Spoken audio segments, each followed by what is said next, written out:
বিয়ের দিন তো সংসেজে বসেছিলাম, বিয়ের পরের দিন এইভাবে সংসেজে কে বসে থাকে? কি নাকি নতুন বউ দেখতে পাইনি। আরে বিয়ের দিন তো দেখতে পারতিস গিয়ে। নিজেকে মনে হচ্ছে সার্কাসের জোকার। বৌমা ঘোমটাটা টানো তাড়াতাড়ি। হ্যাঁ হ্যাঁ দিচ্ছি। নতুন বউ একটাও গয়নাগাটি পরেনি কেন? আসলে খুব গরম লাগছিল তো, তাই আসলে একটু ভারী ভারী গয়নাগুলো খুলে একটু হালকা পাতলা গয়নাগুলো পরেছি। তোমার ছেলের বউয়ের জন্য একটা এসি লাগাও।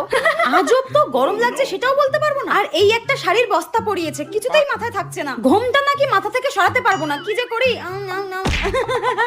আচ্ছা, ব্রাইডাল ফটোশুট করব বলে তো বিয়েটা করে নিলাম। এখন যদি এরা আমাকে দিয়ে বাসন মাজায়, ঘর মোছায়, কাপড় কাচায়, তখন আমি কি করব? আমার এত সুন্দর হাত, এত সুন্দর নখ সব নষ্ট হয়ে যাবে। কি হলো বৌমা?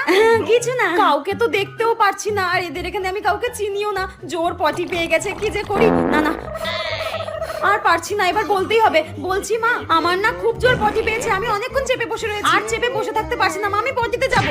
যা তাড়াতাড়ি। হয়ে গেল রে।